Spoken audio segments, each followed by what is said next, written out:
গেল এক বছর থেকে সার নিয়ে কারসাজিতে সবচেয়ে বেশি ক্ষতিগ্রস্ত হয়েছেন প্রান্তিক কৃষকেরা। এমনকি সারের উচ্চ মূল্যের কারণে আন্দোলনেও নামতে হয়েছে, কিন্তু আদতে কোনো ফল মেলেনি। সরকারি মূল্য যাই থাক, সারের বাজার নিয়ন্ত্রণ করছে এক শ্রেণীর অসাধু ব্যবসায়ী। আসলে কি সারের সংকট, নাকি ব্যবসায়ীরা সারের বাজার নিয়ন্ত্রণ করেন? যেখানে কৃষি বিভাগ বলছে সারের সরবরাহ স্বাভাবিক। সেপ্টেম্বর মাস শেষ হওয়ার সাথে সাথেই অক্টোবরের 1 তারিখ থেকে অক্টোবরের সার উত্তোলন হবে। সেক্ষেত্রে ভীতি কিংবা প্যানিক হওয়ার কোনো সুযোগ নেই যে সার নেই বা সারের সংকট।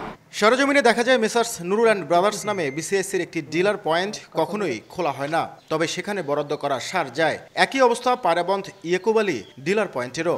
শুধু রংপুর জেলাতেই এমন ডিলারের সংখ্যা 288টি। কৃষকের অভিযোগ, ডিলার কিংবা খুচরা দোকান সরকারি দরে বিক্রি নেই কোথাও। সরকারি রেটে কোনো মালাই পাওয়া যাচ্ছে না, সব মালাই বৃদ্ধি। 20-21 টাকা 22 টাকা কেজির প্রতির দাম বেশি। এখন বাধ্যমূলক দোকানদারের কাছ থেকে কিনতে হয়, আর ডিলারের কাছে বিলি গেলে ডিলার কয় আমাদের কাছে সার নেই। মানুষের জায়গা সাইনবোর্ড দিয়ে সরকারের মাল আমরা লুটপাট করে খাইতেছে।